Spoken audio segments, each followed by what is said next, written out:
You're listening to the Good Old Boys Fantasy Football Podcast. Now here's your hosts, Kevin, Derek, and Alex.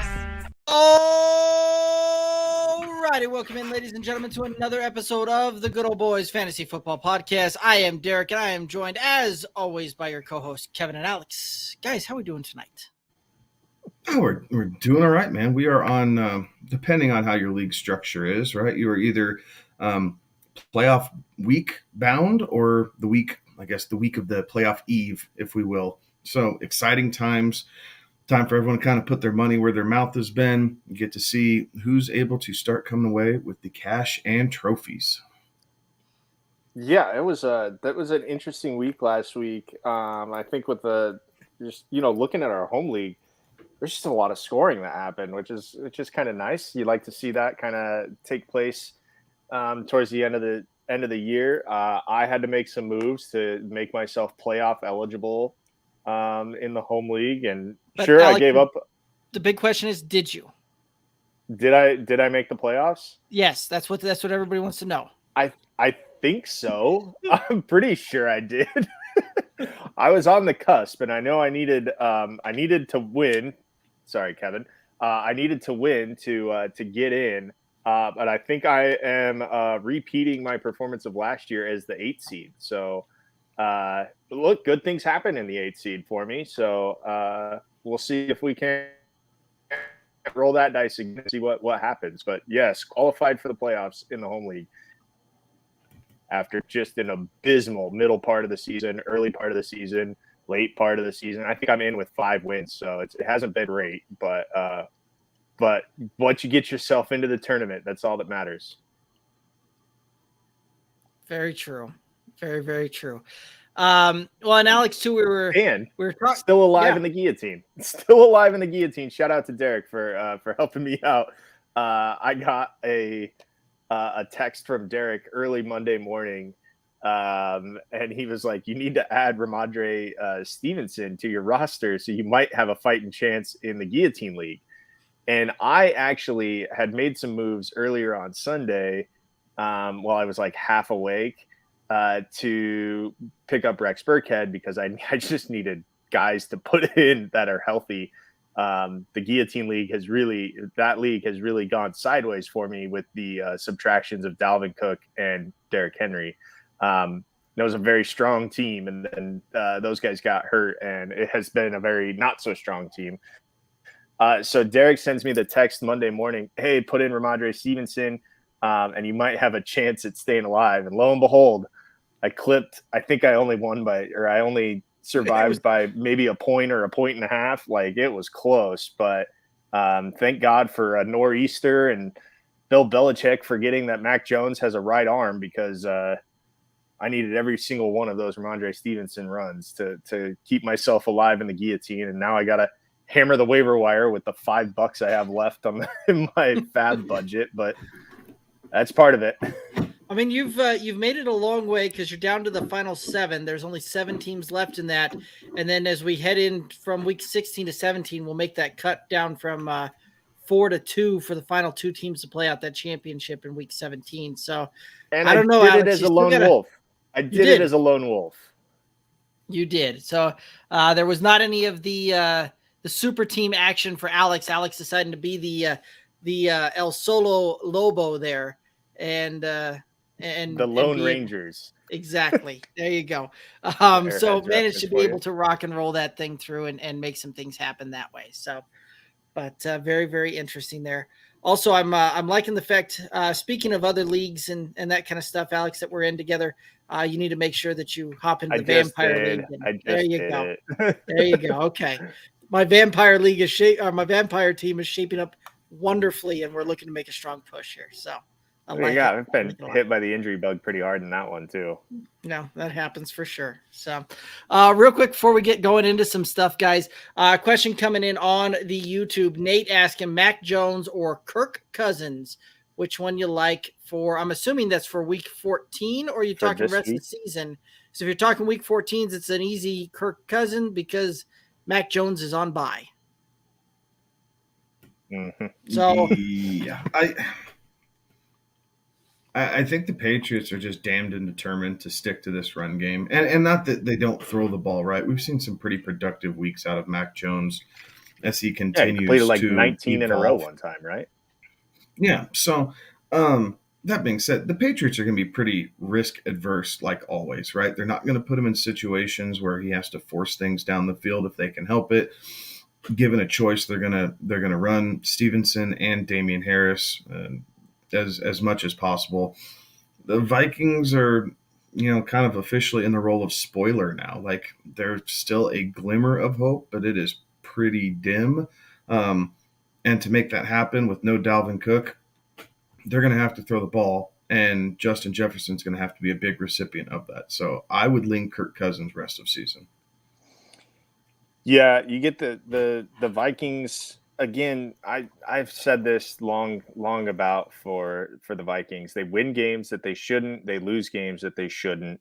Classic example last week, right? Like they should not lose that game to Detroit, but yet they found a way to lose that game. There are games this year that they should not have won, but then they found a way to win it. Case in point, the Packers game. Like it's just. That's what this team is under Mike Zimmer. But you look at the rest of their schedule. They've got the Thursday game this week with the Steelers. They've got the Bears still, the Rams, the Packers again, and the Bears. So those are pretty tasty matchups for a quarterback that doesn't have like a true running back. And I think, the Patriots are going to do whatever it is to win the game, whereas Kirk Cousins is going to still get, even if it's in garbage time, like he's going to get pass yards. That's just kind of how he's been. Derek, what's he at this year in terms of his ranking? You have that right offhand? Not off the top of my head, but it'll take me just a moment to look it up. So I'll look that up while you. He usually floats around that QB1 territory. He's QB8 right now. He's 8th right now. So like you can't go wrong with Kirk Cousins. I know it's not an attractive name, and he plays in Minnesota where they don't win a ton of football games, but the guy puts up fantasy numbers. I mean, that's pretty damn impressive. So for the rest of the season, I think if I had to, I'd go Kirk Cousins over Mac Jones. Agreed. So this is the first time in Kirk Cousins' career that through 13 weeks, and he had a bye week, so through 12 games, he has thrown at least one touchdown in every single game. Like, he has not had the stinker that has kind of plagued him in years past, and what's made him so ugly to fantasy owners, right, is you were just damned and determined to have that game where he'd only throw he'd be like 11 for 16 for 123 yards. Yep. And that's it. And that's it. No picks. He's stayed away from that. Like his worst fantasy game this season came in week 4 against Cleveland. 203 yards, 1 touchdown, 1 pick, 10 fantasy points. Not great, but where you drafted him, again, if you waited on Kirk Cousins, you filled up everywhere else. So you can absorb a performance like that from Kirk Cousins because chances are you have high caliber skill position players to make up that difference. So I'm sticking with Kurt. He's been a little bit more predictable. He's been very efficient. He's not turning the ball over, much like Mac Jones, but Minnesota's throwing the ball more, and I trust Justin Jefferson over anything that New England's putting out at wide receiver to help make all this happen. So I like that. And quite frankly, Minnesota's defense isn't as good. So they got to keep throwing the ball to keep up. We saw Monday night, New England doesn't have to throw the ball to win football games, guys. Holy crap. It's so disappointing to see New England is right back to where they were. It's so disappointing. I'm not necessarily disappointed as to see New England like that. I'm disappointed for the Bills fans. Yeah. You drafted Josh Allen to win that type of game.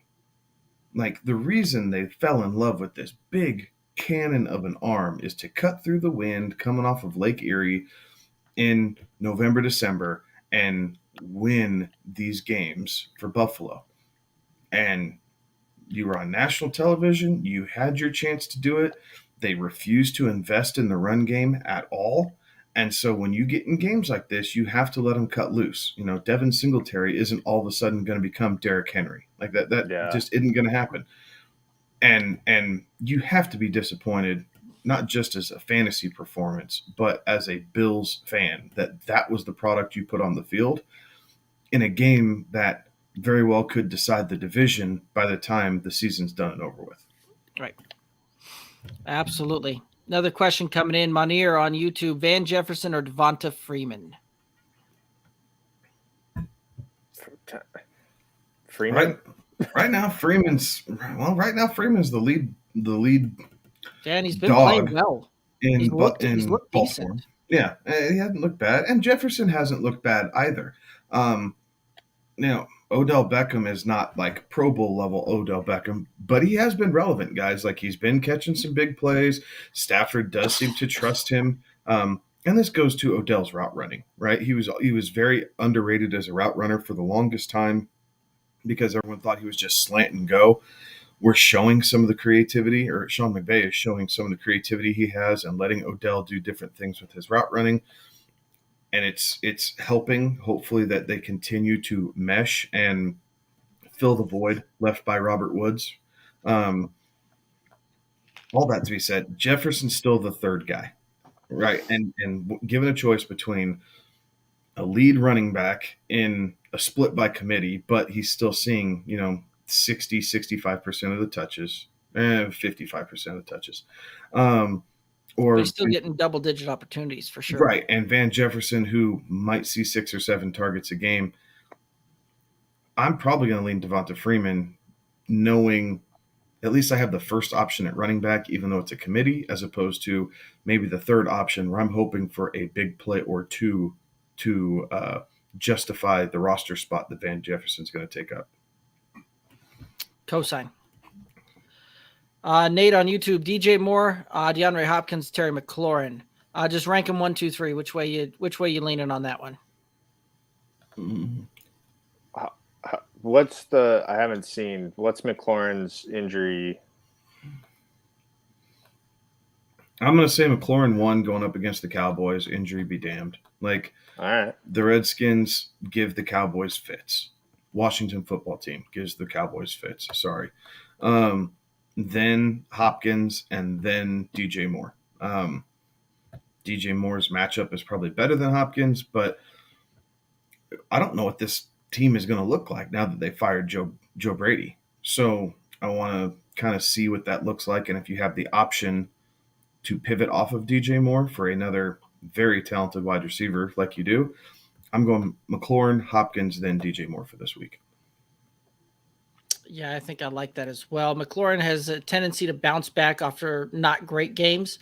And I think that's what we'll probably see here as well. So I like that order there as well. Alex, any other thoughts? Yeah, I think, I'm okay with that. I'd maybe lean D-Hop 1, but I will I can't think of the word that I want. I get on board with what Kevin's got to say. I don't have a problem with D-Hop 1, and mainly because if I'm going to flip a coin, if you're truly tied, I'm going to take the guy on Monday night because they get up for these nationally televised games, and it gives me something to have a vested interest on Monday night. And either I know that I'm sitting on the edge of my seat and wanting that player to do oh so well, or, it's, you might have it in the bag already. And so now this is icing on the cake and you just get to enjoy a football game. So I definitely like having guys, especially Sunday night and Monday night games, just because I think they get up for these games a bit more. But if you're fighting for your playoff lives, I'm taking the lesser of the defenses. And right now the Cowboys passing defense, while improved, still has plenty of holes. And I think the football team will be able to exploit many of them. I like it. Russell Wilson or Kirk Cousins, or should I waste my number 2 waiver pick on Taysom Hill? Don't pick up Hill yet. That finger issue. So we don't know if it's going to be a Hill yet or if it's going to be back to Trevor Siemian. Like, we still haven't gotten any reports on that. Russell seemed to play better this past week. So that leads signs of improvement. And Russ is going up against Houston, and then Kirk's going up against the Bears. Is that game in Chicago? No, Kirk's going up against the Steelers Thursday night. Oh, sorry, that's right. And that game's in Minnesota. Inside. Yeah, I think I'd go of the three, I'd go Kirk. I think I would lean Russell Wilson only because they have zero run game. Like every ounce of production coming from Seattle's offense right now is coming from the right arm of Russell Wilson. And, after the whole, we need to get DK involved, and then they started to get him involved a bit more. Like, you need to trust the fact that they were going to have to find more ways to get creative offensively, where the Vikings do at least have Madison, who is efficient. He's not Dalvin Cook, but he's efficient. Capable. Yeah. And if the Seahawks get ahead, they still can't lean on the run game. They still have to throw the ball to move the chains and keep the time rolling. Whereas Minnesota, if they get a big enough lead, they are more than happy sitting back and running the ball, 10, 12 plays straight just to milk the clock. Yep, I like it. Guys, any other thoughts from Week 13 before we start heading on into the Pines and Shines? The Broncos suck. We need new ownership. We need a new head coach. We need a new quarterback. Offensive coordinator. Yep, a creative offensive coordinator. Offensive line. I actually wasn't too upset with the defense. I feel like the defense is still trying to pull their weight. Like, through all the things, I feel like the defense is still doing their job. But outside of Javonte Williams, like, this team is just so uninspired on offense. Man, is he fun to watch. It is a lot of fun to watch. His give a damn is through the roof. Like, it's awesome to watch him play. Yeah. So he's really great with what he, just the amount of yards after contact that he gets is so fun. It is so fun. Like, I have a feeling like Kyle Brandt's going to have to rename the Angry Runs Award after him, because he should win it literally every week. He should win the scepter every week. It should be Javonte Williams' award to lose week in and week out. But can you imagine? I even said it when the news came down a couple weeks ago that they were flexing the Chiefs Broncos into that Sunday night game, which they flexed the 49ers Seahawks out of. I even said, what a horrible decision this is going to be. And it was a bad decision. It was a bad game. It was a bad game by Teddy. It was a bad game. I mean, Mahomes looked human, which, like, you don't get to see that too often against Denver. Like, it was just such a bad game. And to see Teddy make the mistakes that he did in the crucial moments that he made those mistakes, it was just the breakup essay is the pen has been dipped in the ink is all I'm saying. Okay, I've been waiting all season for this one, Alex. So I just don't like the thing is, I knew going in, right? Like, you knew going into the season it wasn't going to be any good. When they say we're going to turn the keys over to Teddy Bridgewater, like, already expectations are low. But they've done enough to pique my interest. The win over Dallas, at this point, I'm getting angry every time the Broncos win, because I'm like, we're just screwing ourselves out of a draft pick. Can we stop winning games? Because we need to get a better draft pick. The class itself is not all that great offensively, as it stands. So, like, there's going to be few pieces for us to improve in the first round on the offensive side. So now I'm just starting to get angry every time they win, and they're screwing themselves out of their future. Yeah.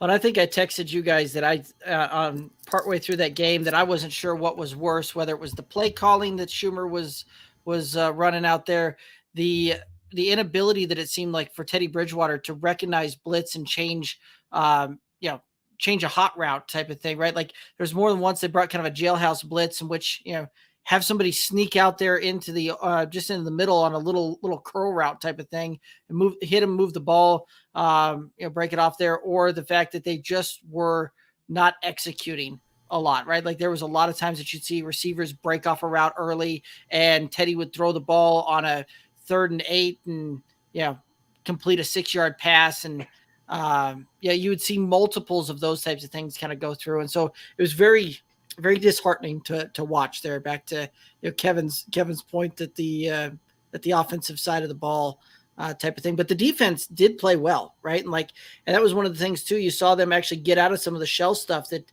a lot of other teams have run against Kansas City this year to prevent some of those big play things. And Denver was doing it with a single high safety a lot of times. So it was very interesting to watch it that way and see them be able to still keep that Chiefs offense in check. Just imagine if they had bothered to put up some points. Here was an interesting thought too when I was watching that one, right? They had the fourth and short where they went for it, missed it. Chiefs get the ball and then have the quick, the quick 3 and out, punt the ball right before halftime, right? The Broncos just kicked the ball. It's 10-6 going into halftime there, right? Kick the field goal. They're down by 4 points. Later on in the deal, they had another point where they decided to go for it, didn't go for it. And at which point the score would have been about 16 to 9 type of thing. And you're within a touchdown of that game and still very much in it, instead of at that point still being, what it was, where it was really just not the game was no longer in reach at that point. So again, poor coaching decisions throughout it and poor execution, I think, throughout it as well. So, well, and the pick 6, right? So the game looked like a bigger discrepancy than what it was in reality, through competition, right? And if it wasn't for Teddy having his head lodged up his backside and not seeing Sorensen standing right there. He was right there. I mean, I get it. Maybe they weren't expecting it, and mistakes happen. No one's perfect in the NFL. But holy crap, man, you have to be better at this point in time. Skill position wise, the Broncos may not have the best skill position group in the NFL, but they do have a pretty damn good one. Between Sutton and Judy and Fant and Albert O, you have Tim Patrick, and you have KJ Hamler when he comes back, that guy looked really good to start the season off. Yeah, and Gordon hasn't looked bad. Williams, I think, looks better, but they've been splitting carries 50-50, and you've been seeing about equal production out of both of them. So It's not that you have a lack of talent at the skill position, but if you go right up the middle, quarterback, offensive line, offensive coordinator, head coach, it all just it shows how much you need it. We're talking about the Patriots. Look at what the Patriots are doing with offensively with a roster that is not nearly as talented as what the Broncos have top to bottom, and they are leaning on their defense and putting people in their best position possible to make plays and have positive outcomes. And the Patriots are the number 1 seed in the AFC, and the Broncos are going to be on the outside looking in for the 6th straight year. Yep.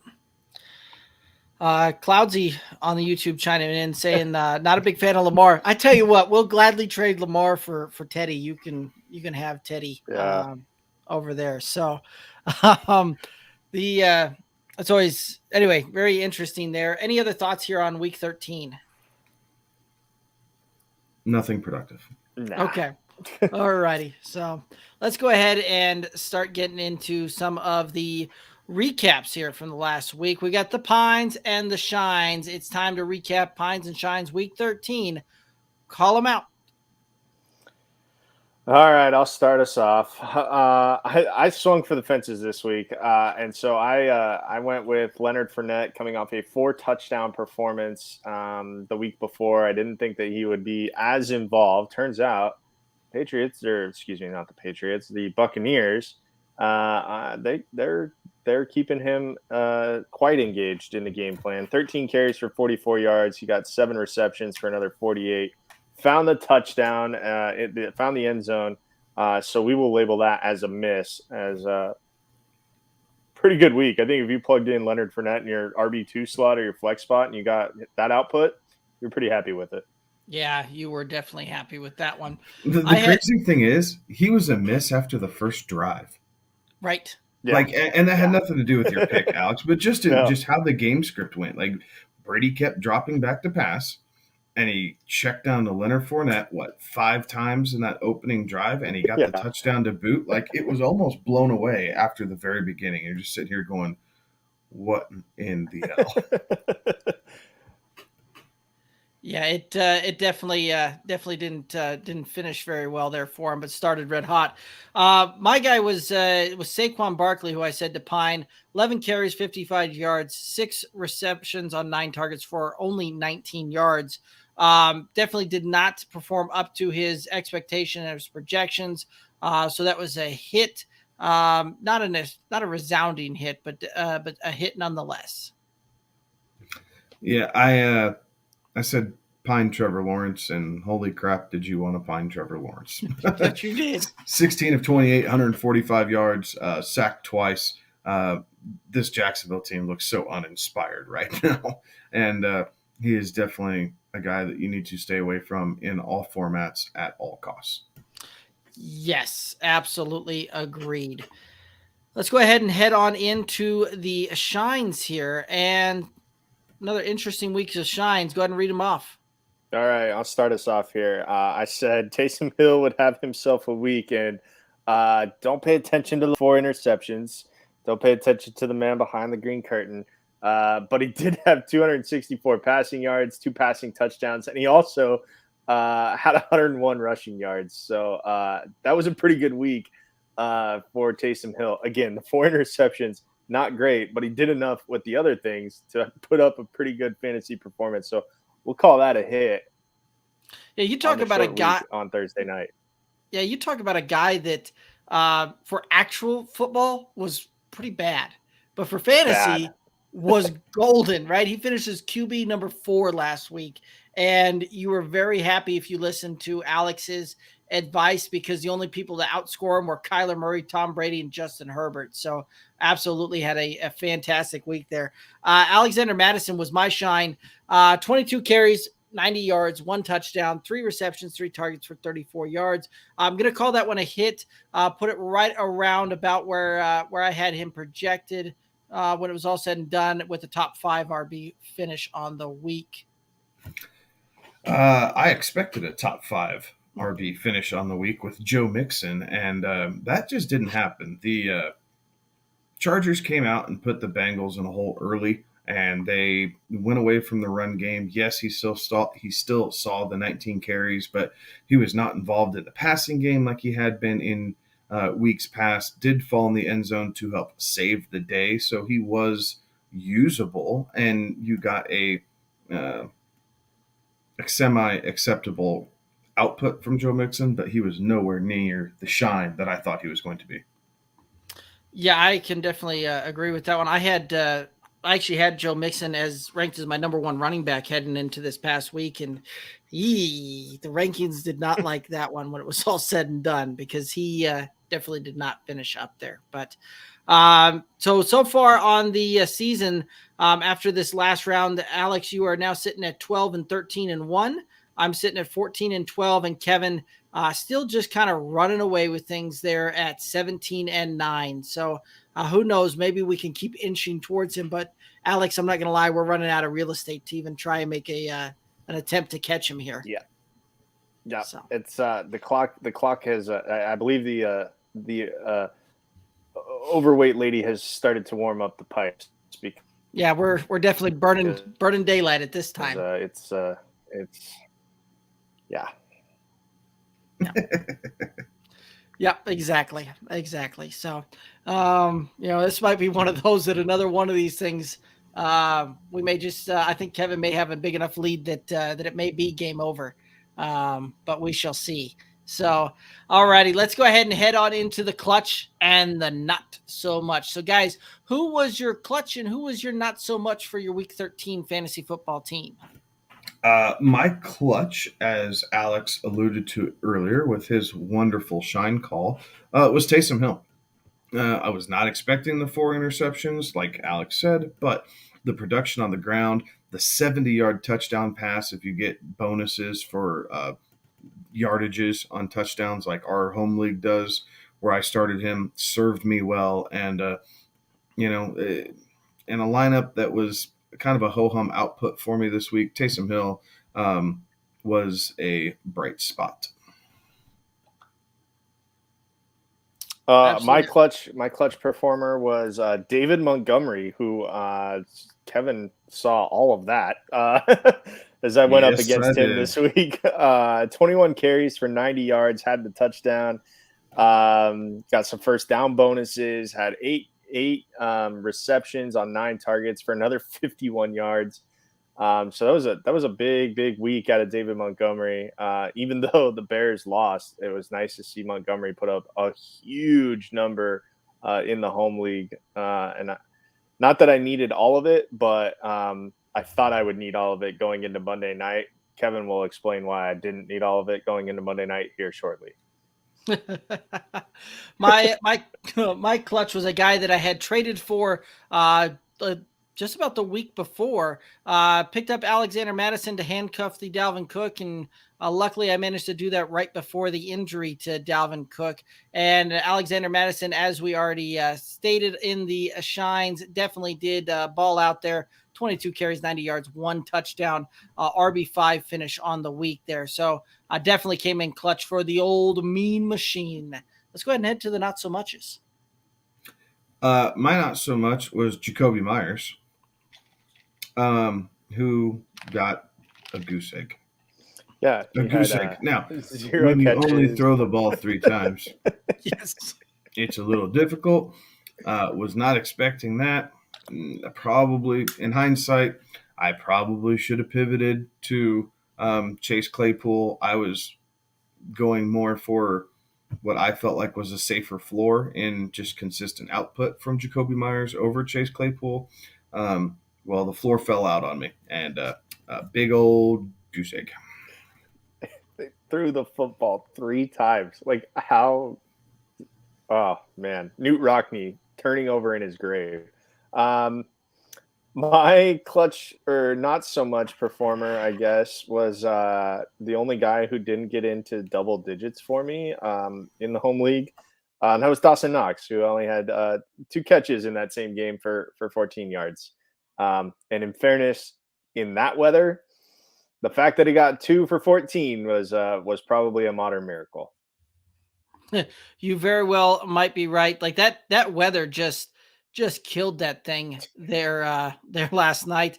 And if you guys were listening to the Friday night show, Kevin and I definitely called that one, that game would be a under, and that the Patriots were definitely out there for the on the spread there. So Kevin, kudos to us for calling that one.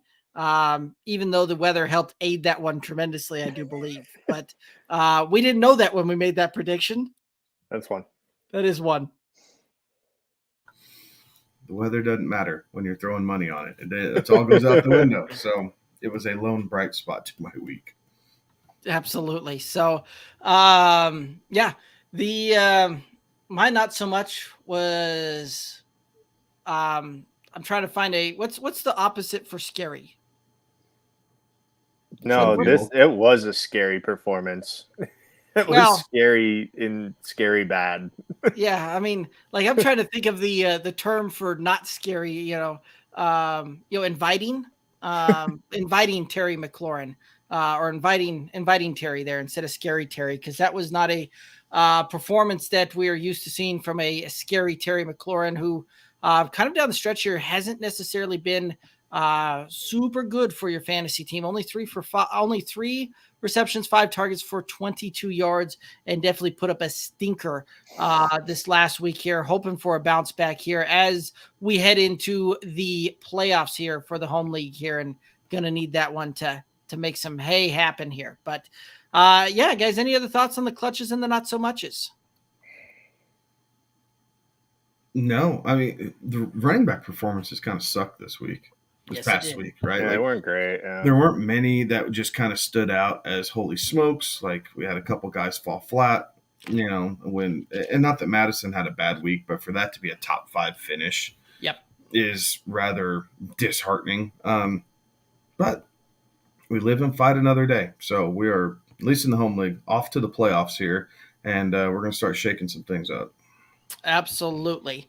So, guys, we've been talking a little bit about props fantasy for a little bit now, and if you guys haven't had the chance to go over there and check it out, you need to.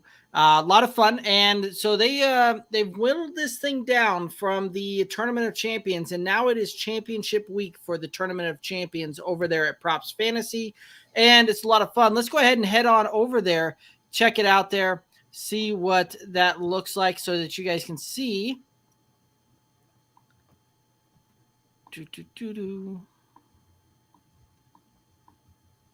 Hey, there we go. Computer finally decided to kick that one on. There we go. We're making things happen here. Alrighty. So the football guys are facing off against fantasy pros.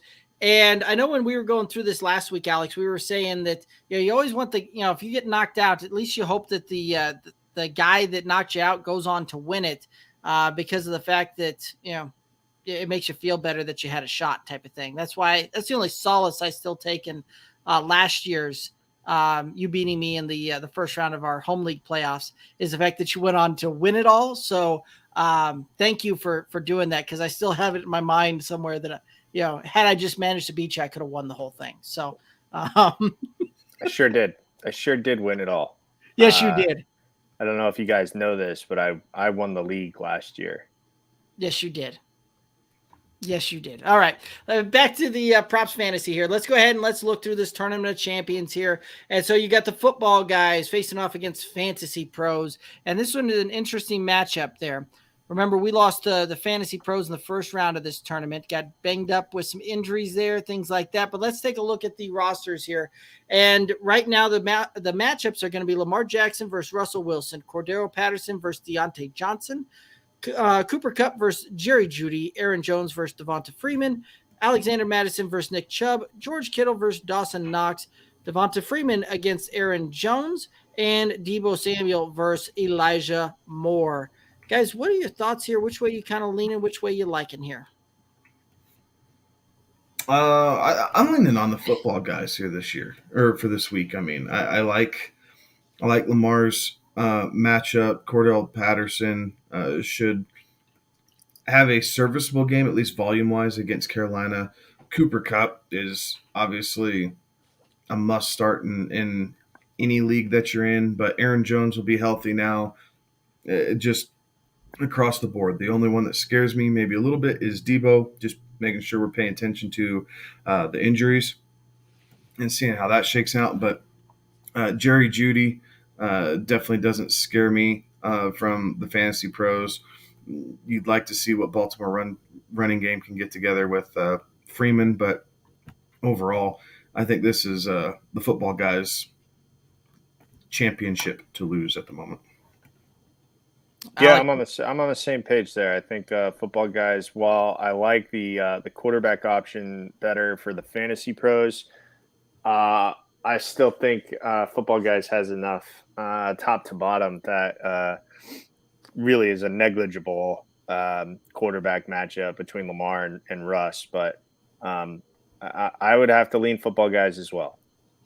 So I'm going to vote football guys as well, because we voted against fantasy pros every one of these weeks here going forward. So, hopefully that same kiss thing. Kiss of death for you. Good job, fantasy pros. Congratulations on your win. Exactly. So that's how we're going, right? And guys, you can see that right now we're the only one in there. And there's still some it looks like down the road here, we're going to be able to start putting some actual money on these things and get the prize pool up there. And whichever side wins that, and the side that you vote for, you get to split that prize pool there. So lots of fun on this one, and it should be very interesting to come to play on this one here as well. Let's, we've got some other teams out there that were also in the Tournament of Champions here. Somebody that was knocked out this last week here. We'll go with the football guys again here, playing the Devi Royal. Let's just take a quick look at this one here and see how this matchup rules out here. So for week 14, you got Lamar versus Patrick Mahomes, Cordero versus DK, Kupp against Deontay Johnson, Aaron Jones versus Cordero Patterson, Madison versus CEH, Kittle versus Andrews, Freeman against Moore, and Samuel against Dillon. Which side, this one here is a little bit interesting, right? Like you look at it, you see some of these guys are going to kind of cancel each other out here. But what are you guys' thoughts on this one? Who does he have instead of Dylan? Who could he potentially replace that one with? Well, very deep roster with Goodness this one. gracious. So the fact that it's called the Devi Royal, I would believe that it's a Devi type of team, which feeds right into your dynasty type of deals. So deep rosters all the way around. I would play Allen over Mahomes and make that change personally. I think I would also lean towards Pollard? I'd lean towards I would lean Pollard over Dylan if that's the case. If Waller's playing, I would play Waller over Dylan. And really, Darnell Mooney's not a bad option. Like Darnell Mooney has been seeing a bunch of targets lately, so the floor is there to play him and get some reception bonuses out of this. I like it. Guys, if we're voting on this one, which way are you going? As the rosters are, I'm going football guys, but if he makes a few of those changes, I'd be hard-pressed to take the Devi Royal. But as the rosters are, I'll go football guys. Same. If Devi Royal, if Jeff makes those changes, which I think he will, right? It's only Tuesday. There's a good chance that he does update this. But as it sits, football guys, after the changes, I'd probably want to pivot. Alrighty. Guys, any other matchups here kind of looking through this that caught your eye that you want to take a look at here real quick? I don't know. You're going too fast. Hell. Yeah, go. Here you go. JB's Bucks and this one right here. Yeah. PKs. All right. And PKs, I believe, is Joel's team that we had on the show a couple weeks back when we started talking about props fantasy. So again, lots of fun. Let's look at the matchup here. This one here looks to be a pretty high scoring affair. Pretty tight lineups here, and it looks like a deep matchup here as well. So we even have some IDPs in this. This one's going to be fun to talk about. Mahomes versus Jackson, Devonta Adams, DeAndre Hopkins, Renfro, Justin Jefferson, Cooper Kupp, Tyreek Hill, Leonard Fournette, Sony Michel, Devonta Foreman, Cordell Patterson, TJ Hawkinson, Kittle, Hendricks, Brooks, White, Smith, Simmons. There's not a lot of overlap here. No, there's not. I like this. I do like this. Yep. There's not a lot of cancel each other out. No. Even on the IDPs. Right. There really isn't. Justin Simmons canceled out. Like, that's it. Right. So this one here should be a very, very fun one to look at and see. So kind of off the bat there, which way do you guys kind of like? Which way do you guys kind of lean there? Go to the. Can you go back to that previous view? Yep, let me get back there. There's the matchup button. You make me sick.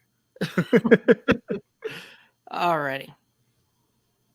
Wow. These are fun. I like. I think I like the upset here. Like I think. I think I like the linebacker combinations on both teams. Those are a lot of fun. But I do think defensive line kind of sets it apart here a little bit. I like the combination of Floyd, Allen, Bosa over Hubbard, the other Bosa, and Simmons. Justin Simmons is there. I like this. Gage scares me a little bit as the flex play, but if you're matching that up against Pitts, I think those will do a pretty good job of canceling each other out. I like the Gronk play. Gronk has been highly used. Odell's been getting some run here, so I think I'm going with JB Buck's team. I like it. I kind of like that too. I really like playing and looking at some of these deals where you see a lot of IDP, right? Like that's almost a full roster of IDP looking at it that way. So, Alex, which way did you lean? Yeah, I'm going to lean towards JB Bucks as well. All right, so unanimous decision. We're going to go with JB Bucks on this one here and rooting for an upset. Like it a lot. So guys, that's gonna wrap up the props fantasy that we're going to talk about here tonight. Again, a lot of fun. You can find the code to hop on and vote for the Tournament of Champions there, the final week. Pick your winner, all of that good stuff in the show notes and in the description there. And again, this has been a lot of fun. So make sure that you hop on there and download it. Actually, it's not even downloaded. You go to the website, getpropsfantasy.com, and you can get going there. Guys, any other thoughts? Negatory. Very cool. Alrighty, guys. So the waiver wire is still a thing out there now. The waiver wire is there's really not much on it, and if you're relying at this point for waiver wire, going into this last week, you're going to be hurting for some pickups there. But real quickly, let's just touch on some of the waiver wires out there and see what those thoughts look like and see which way you guys kind of lean and go through that, right? So QB wise, Taysom Hill, Heineke, Cam Newton, Teddy Bridgewater, Justin Fields. Any thoughts on any of those guys? I think Heineke for this week has some sneaky value, especially if you have one of the 4 teams on a bye this week and you're looking for a replacement.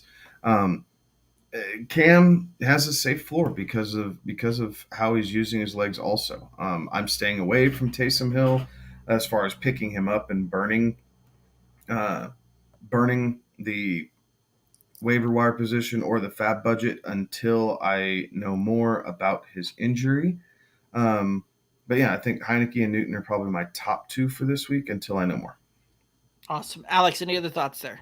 I agree with that. Heineke's, I mean, I've been forced to play Taylor Heineke a lot this year in the home league because I had the old Fitzmagic that went down early. So I've been forced with Heineke.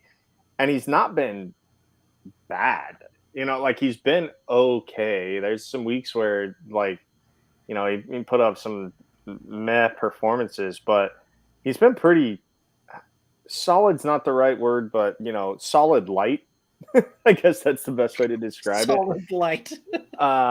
He's been okay. And so if you just need somebody to get you kind of either, so you make sure that you're getting points.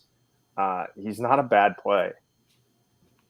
Now, don't hang your hat on him, in a single QB league, but he's okay if you just want to make sure you get some points.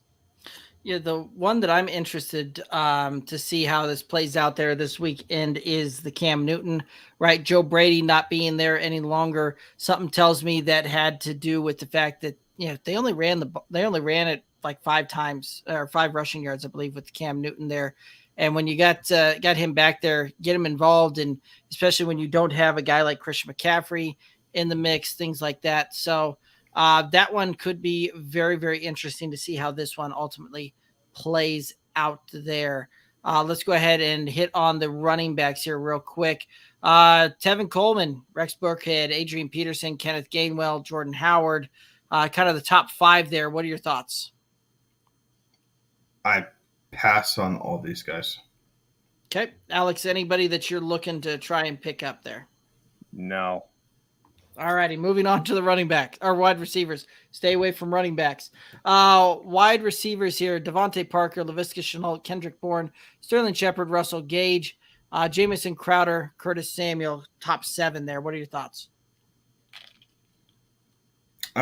Kendrick Bourne is sneaky. He keeps finding the end zone for the Patriots, so that is kind of a sneaky play. Devontae Parker coming back is obviously a good thing. He saw a decent target share in his return to action. So if that continues, help stretch the field a little bit for the Miami Dolphins. But I'm staying away from Laviska Shenault, and I'm staying away from Sterling Shepard as long as we don't really know what the quarterback situation in New York looks like.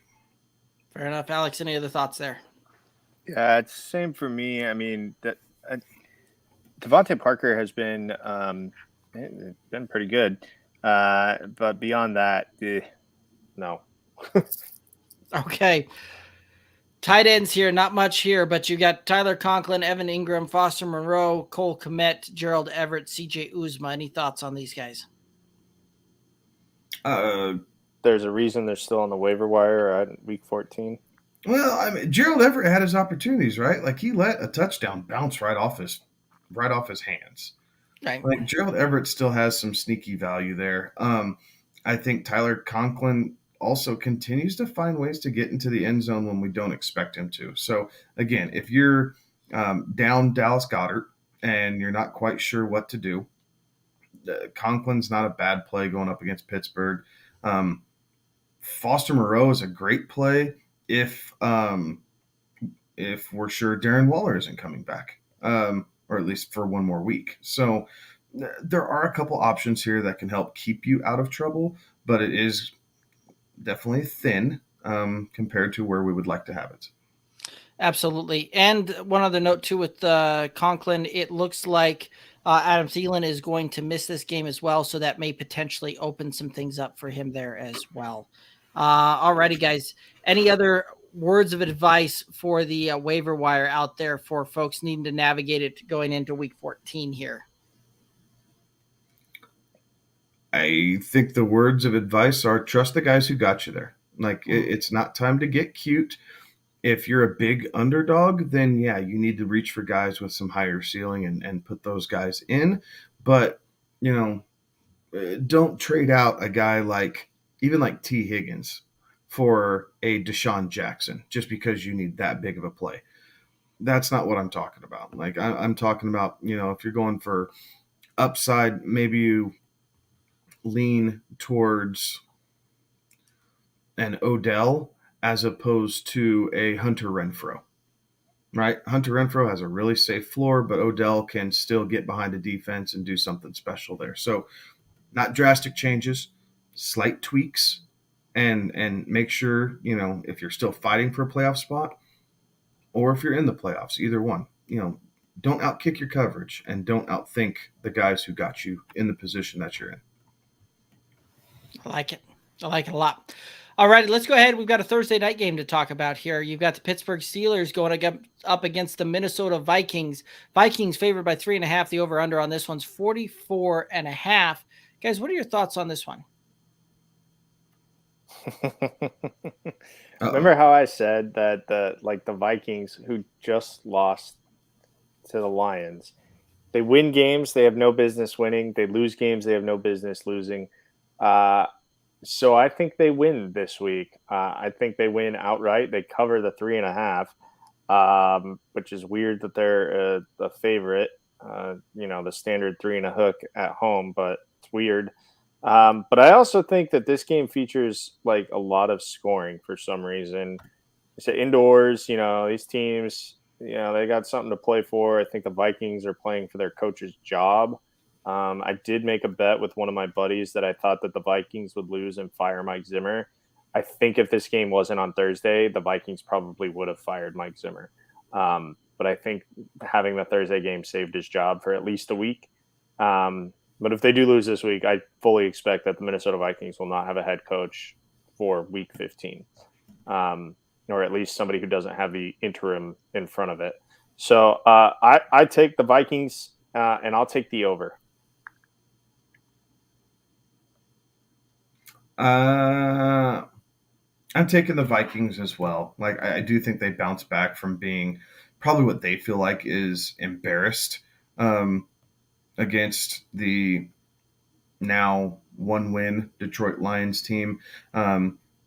So I do think they find a way to kind of right some of the wrongs that they found last week here, be a little bit more efficient in the passing game, and really try and come out and set the precedent. So I like the Vikings, but man, oh man, I like the Vikings, but over, under, I'm going to say over because I like points. I have no real reason other than that. Gotcha. I see this one ending as a 23-20 type of game, right? Like that's how I ultimately see this one playing out. So that's going to put me on the underside of things. And the fact that it's only going to be a 3-point game there, I'm going to say that the Steelers cover. It's the hook that scares me off on this one here. Pittsburgh's played a lot of close games.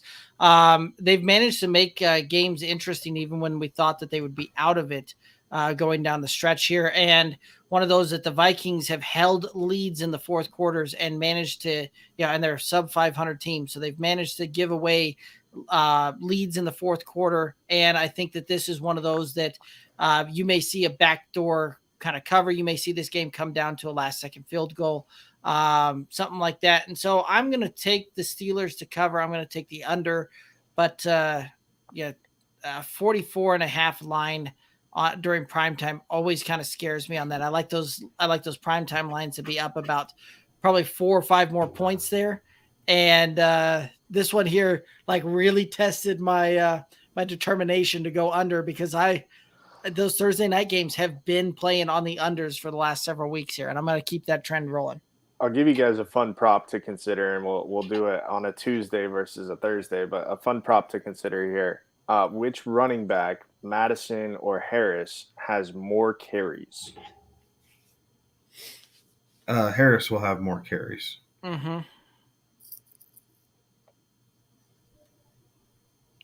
Yeah. What are you thinking? Probably 22-20 type of thing? 22-19? 17-14. Oh, you think it'll be that low? Yeah, I think Pittsburgh's running defense will be well. I mean, and not outstanding, but they will do well enough to limit Madison's production. So he'll have 14 to 17 carries. I think Najee will probably have 17 to 20. Okay. I like it. Alex, you gotta get in on this though. What's your call? I'm gonna lean Madison. I think the Vikings are gonna they're gonna run the football into the ground. Like, Zimmer is going to run the football into the ground. So I'll lean Madison there. If he does that, he's going to run himself out of a job. You better be careful. I think that's the way it's trending anyway. So you heard it here first, folks. There you go. From every Vikings fan ever for the last several seasons. Just call up any Minnesota person, just dial a random Minnesota number, ask them what they think about the Vikings, and be prepared to get hung up on. They'll say sorry, but they'll hang up on you. They're a polite bunch. Oh, that's good there. That's really good. Alrighty, guys, let's go ahead and head on into the Pines and the Shines for week 14. Who you got here as your Pine for week 14? All right. I struggled with this one, but I kind of took the cheater route and just looked up, hey, who's got really good pass defenses as we get into, a tougher time of year to throw the football. So Carolina's got a really good pass defense. In fact, they have the second best pass defense in the league. And going up against them this week is the Falcons. So I'm going to say Pine Matt Ryan, even though the Falcons are 5-7. Like, that actually surprised me when I saw that. I was like, they're 5-7. I figured they were much worse than that. But I'm going to say Pine Matt Ryan this week going up against that Carolina defense. I like it. I piggybacked off of yours because I was looking at that and I had similar thoughts going through that as far as who don't I really like the matchup of, things like that. Carolina's been pretty outstanding against the opposing tight ends as far as fantasy points allowed, and the fact that you've got the quarterback having not a good game. I'm going to also say to Pine his leading target out there on the field, and Kyle Pitts, it really hasn't seemed to have produced very well over the last few games here, and I think that trend continues. And we all know what happens when I call that one. He'll probably go off for about 200 yards. Which then makes my Pine not a Pine. So, well, while you guys both have your miss, I'm going to. I almost went with yours too, Kevin. I know. I'm going to say Pine James Robinson. The Tennessee rush defense has been very, very, very good. They're coming off a bye, so they got a little bit healthy. They had a chance, an extra week for the coaches to look at film, come up with a good game plan as they try and hold off the surging Indianapolis Colts. Jacksonville, if they don't give the ball to James Robinson, they really don't have anything. I do not believe that Tennessee is afraid or really worried about the passing attack coming out of Jacksonville. So all their focus is going to be on Robinson. So Pine James Robinson. I like it. I sat there and I was looking through that, and I almost went that route, and I was like, he'll find a way to break one off if I pick that one. So Alex, you might need to pivot though, because I don't know that Tyrod's going to play this week. Is he not? It is. The reports haven't looked promising. I knew that. Like that could come down to the. So we'll pivot here. Time. I actually had a secondary pick here, but yeah, go. You guys go first because I'm gonna have to rethink mine. All right, I'll go ahead and start us off on the shine, and I've got Aaron Rodgers. He's playing at home, playing Chicago. Aaron Rodgers has tended to have very good games playing the Chicago Bears. And so I think that that's going to continue here, right? Like you look at it, consensus rankings has him kind of right around fringe QB1, right? Like depending upon where you're looking, I've seen him ranked 10, 11 this week. And I think he'll definitely outperform that. And you'll see him get up on that one. And I see Kevin waving like a red challenge flag on that one. Yeah, I picked Aaron Rodgers.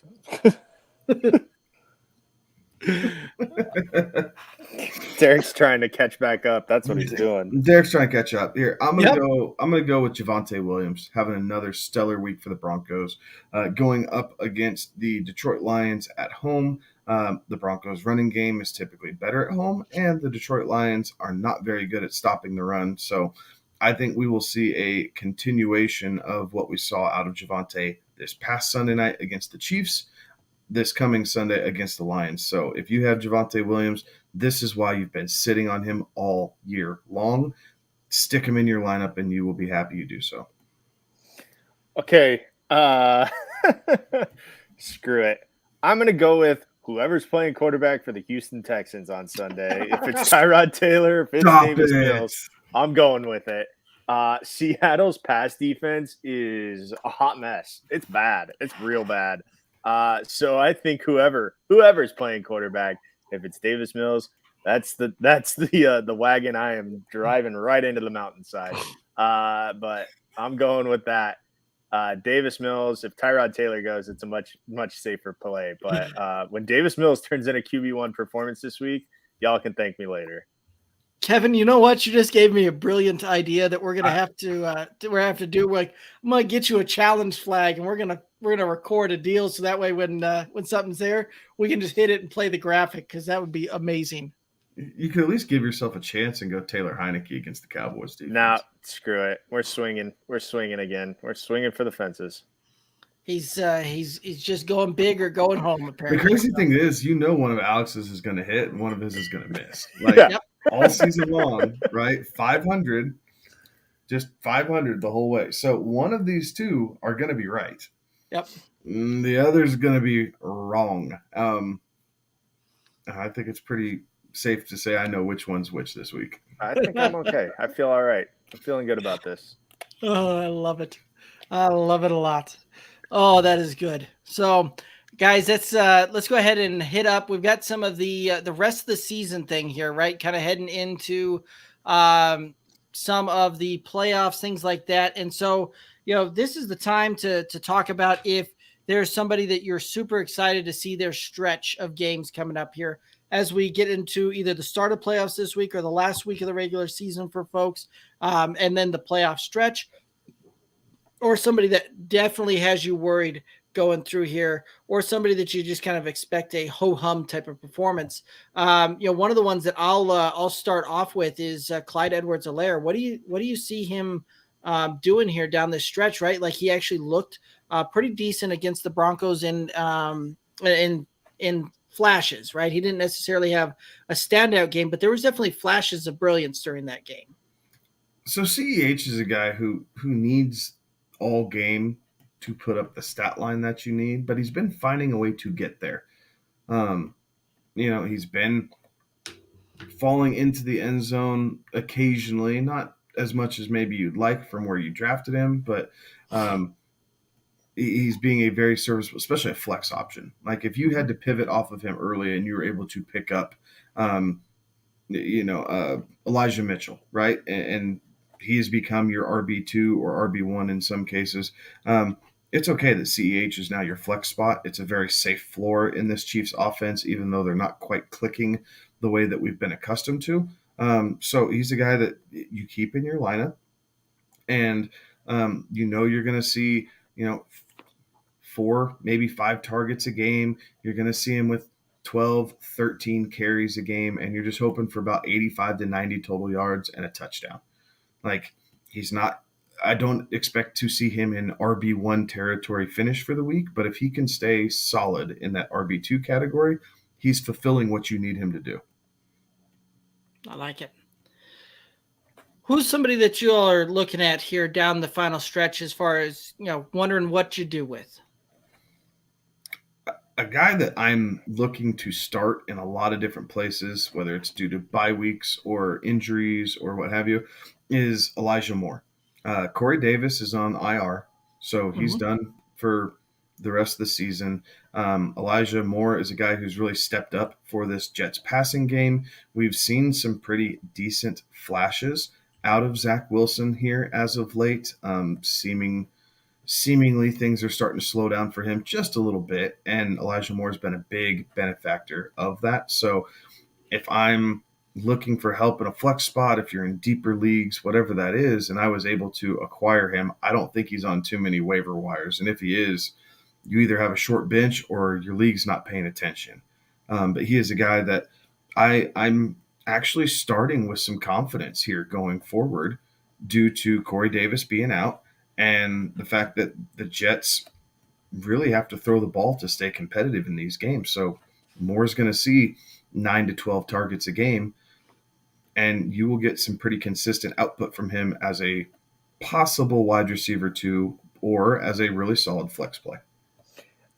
I've got a couple of quarterbacks for you guys to talk about. The first quarterback I'll throw out there. Someone need to tell Derek to go on mute before he went off camera because we can still hear him banging around over there. Yeah, no joke. You'd think the host would understand how the thing works. When he goes back and listens to this. So we'll start with this one, and it's Derek Carr. He's an interesting case. He's 14 in the QB ranking, but his rest of the schedule, as we look at it through, let's just say through week 17, he's got at the Chiefs, at the Browns, against the Broncos, and at the Colts. Well, I don't like his game against the Colts, but that's the final. That would be essentially your it. But week 17. The game against the Chiefs and Cleveland, I like, so it gets you either into the playoffs or for the first couple rounds.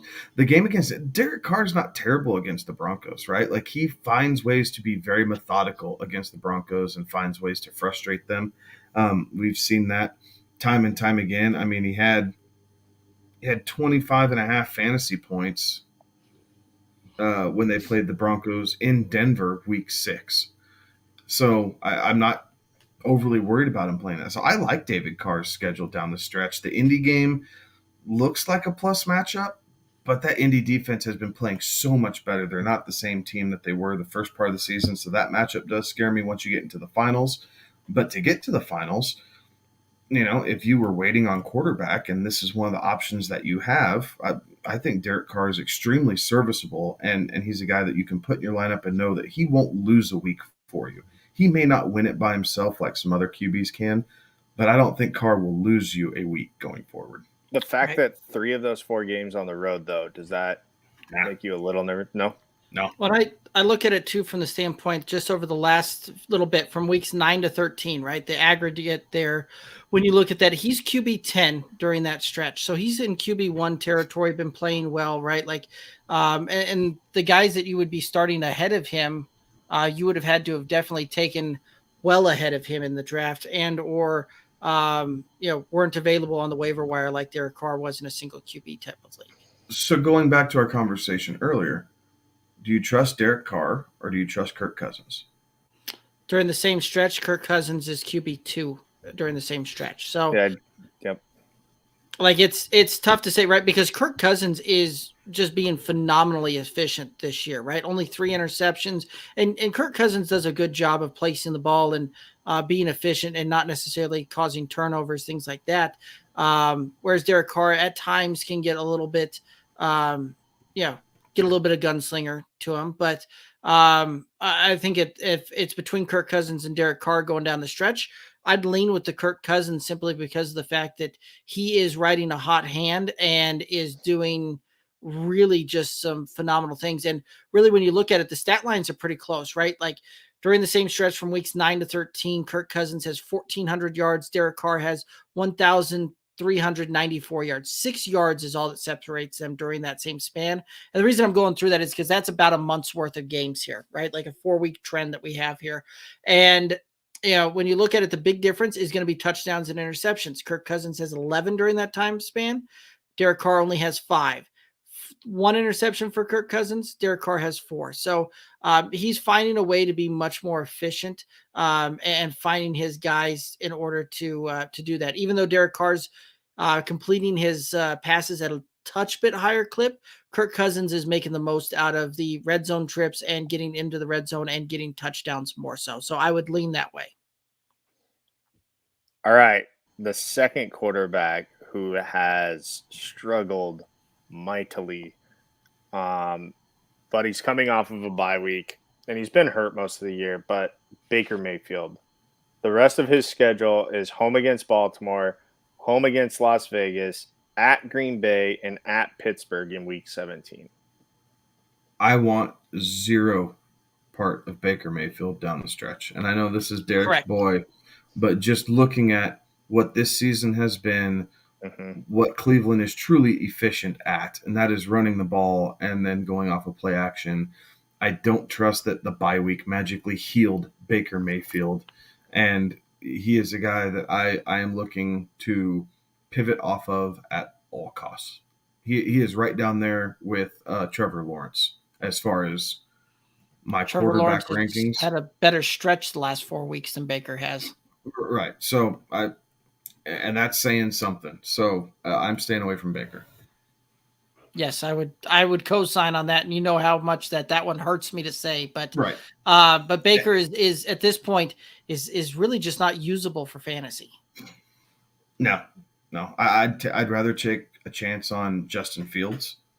I'd rather take a chance on Tua if he's still out there. Jimmy G if he's still out there. Cam Newton has been dropped in a lot of leagues. They were frustrated, and then the bye week and everything else. I'd rather play Cam Newton. We could go through a big long list before we'd get down to Baker Mayfield and Trevor Lawrence. I think both of them are probably in the 30s as far as my quarterback rankings would go. Yeah, just about. It might be 30, 31. 32 is whoever's playing quarterback for the New York Giants right now. That's not Daniel Jones. Yeah, and 31 would be whoever's playing quarterback for the Jets. But see, I would trust Zach Wilson over Baker. Okay. And Trevor Lawrence. Okay. Maybe Houston. I'd give you whoever's for Houston, maybe. Not this week, though, because he's going to go – whoever it is going to go crazy this week, right? I'm telling you, man. You guys watch Seattle find a way to beat the freaking Niners, and now they're going to run the table and backdoor into the playoffs. It's just the Pete Carroll way. And as much as I don't know that I want to see that, you can see the cards setting up for Seattle just to go on some run to lose in the wild card round. Yeah. Russ just being a man on fire type of thing. First time in 5 years he's done that in the last 4 seasons or in the last 4 weeks of a season. Normally he fades off. Yeah. So Dynasty Pylon here saying that you wouldn't take Mills over Baker. No, would you take Mills over Baker this week? This Alex, week? No. So Dynasty, if you tuned in late, Alex did call for whoever's playing the quarterback for the Houston Texans to be his shine of the week. So take it for what it's worth. Alex is 500 on the season when it comes to his pines and shines. For what it's worth, too, Dynasty, I did have Tyrod Taylor in there, but that was before learning of the injury news for Tyrod. But I'm still sticking with it. Seattle's defense, they're not good. Seattle's defense over the last 4 weeks has been top 10. Barely, but they've been top 10. Like, the defense is coming together much more than what they were for the first half of the season when teams were just lighting up, that defense as far as total yardage and everything else. So I have more faith in Seattle's defense to stop whatever Houston is putting out there under center. So begrudgingly, yeah, I probably would start Baker over whoever's starting for Houston. But man, oh man, I think I'd rather pull my toenails out with pliers before I had to start either one of them. Bobby Wagner and Jordan. So Dynasty Pylon saying Bobby Wagner, Jordan Brooks are going to go haymaker on Mills. I'm not going to say you're wrong. You're probably right on that one. I need Jordan Brooks too because I need my IDP to step up. Yep. So, but alrighty. Anybody else we want to hit up? We want to talk about as far as what do you do with these guys when it comes to rest of season type of things, playoff push here, things like that. So, what are you guys thinking? Yeah, I think DJ Moore's still a question mark with Carolina, right? Like, he's been able to do just enough to stay in that wide receiver 2 category, which is a good thing. But in that wide receiver 2 category, you do have more boom bust potential. And that is always troublesome getting into this time of year, right? You need your guys to click on all cylinders. Things have to fall right for your team here the last, 3 or 4 weeks to kind of get that championship run. So DJ Moore does worry me a little bit, but in a lot of cases, you're not going to find better options. There weren't too many outside of Elijah Moore. If you're able to get your hands on Jalen Waddle after like week 5 when he wasn't really doing anything, there's a couple other sparing options, but wide receivers haven't quite popped out of nowhere this season. Like, you pretty much understand what you're getting. There's been some busts along the way, but there haven't been so many like out of the dark booms that people were like, oh my gosh, we didn't see this guy coming. Yeah, so Devonta Parker from a couple of years ago. We haven't seen that this year. Right. Or the tail end of Justin Jefferson's season from last year, right? Where he just lit the league on fire and set these rookie records for Minnesota. So it is challenging, right? Like, I was in one league, was able to pick up on a couple of these guys that have been able to help lately. Leagues that dropped Ayuk, leagues that dropped Jalen Waddle early in the season, leagues that dropped Elijah Moore, because they got so impatient that they didn't want to see the final result. So those guys are good pivots. But in a lot of cases, you have to ride DJ Moore, but it doesn't change the fact that it does scare me slightly having to count on him as a wide receiver 2 going into the playoffs. Yeah, I mean, just kind of, highlighting your point there. Through the last 4 weeks there, in wide receiver 3 territory, cumulatively from weeks 10 to 13. So certainly not helping you out there, but I think you're right. Because DJ Moore, again, is one of those guys that you can, he's a one-touch kind of guy, right? Like, if you get him the ball in space, he can make a guy miss and he can house one from just about anywhere on the field. He's got that kind of talent and that kind of ability. So I think you're right. I think that there's not anybody else out there that you're going to be able to find that's going to be able to plug and play, so to speak, to bring home a championship, things like that. And hopefully we'll see him get back to form a little bit. And we'll see that offensive change a little bit here over these next couple of weeks with the coordinator change. One guy, and I'm tongue-tied here at the moment, so give me 1 second as I'm pulling his name, because Alex will know exactly who I'm talking about.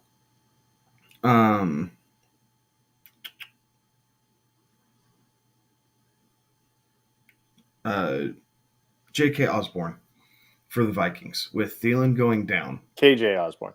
KJ. I apologize. He is a possible waiver wire target. He's been a bit boom and bust through the season. Like he's had a good stretch and then kind of disappeared for a little bit. But if you need wide receiver help this week, he's not a terrible play because he slides in to the number 2 receiver position with Thielen being out, and he's been pretty reliable around the end zone. Like Kirk Cousins does trust him. So if you're looking for help in a flex spot or you are decimated by injuries and you need help at your wide receiver 2 spot, there are worse spots than KJ Osborne this week. And I would feel okay about that. Not to maybe a DJ Moore status. His ceiling's not as high. But his floor is actually pretty high for a guy you can pick up off the waiver wire and just plug and play. How about Nick Westbrook not even going to try the second part of his last name? No. And the reason behind that is, so the Titans and the Lions kind of have the same problem at receiver is they all have a bunch of Jags, and you never know which Jag is going to step out for the week. And for those of you watching, listening, Jag, just another guy. Like that's what all these guys are. Reynolds, Amon-Ra St. Brown, Nicholas, yes, Josh Reynolds. These are just guys that you're throwing darts at, and I think in the right situation you might be forced to, but I think you can find players elsewhere that have a bit more consistency behind them, where you can at least have an idea of what you're getting and not just crossing your fingers and hoping it works out. So here's an interesting one for you. Russell Gage, right? And the reason I bring him up, you're talking about guys potentially out there on a waiver wire, things like that. Russell Gage from weeks 9 through 13, currently wide receiver number 20. So firmly in wide receiver 2 territory there. Coming down the stretch, if you need somebody to plug and play, he's only rostered in about 30% of leagues out there. What are your thoughts there? Gage is great until the safety leaves Kyle Pitts and starts to worry about Russell Gage. And then you're going to see a flip overnight of what was Russell Gage is now going to be all Kyle Pitts. Now, there are worse options because Atlanta can't run the football. So, yes, he is going to see targets. And sometimes that's what you need, volume. And Russell Gage is going to see the volume. There's no Calvin Ridley there. Zacharias, flashed for a week and then that went away. But it is Gage and Pitts as far as offensive weapons. Cordell Patterson kind of swings wide receiver or running back, as we know. But that's it. Those are the options in Atlanta. So Gage isn't a bad option. And for a team that's most likely going to be trailing in every game for the rest of the season, you could do worse if you're struggling at a flex play. And you need to plug him in, but I wouldn't count him in as a consistent wide receiver 2 going forward. I like it. Well, guys, any other thoughts on this one?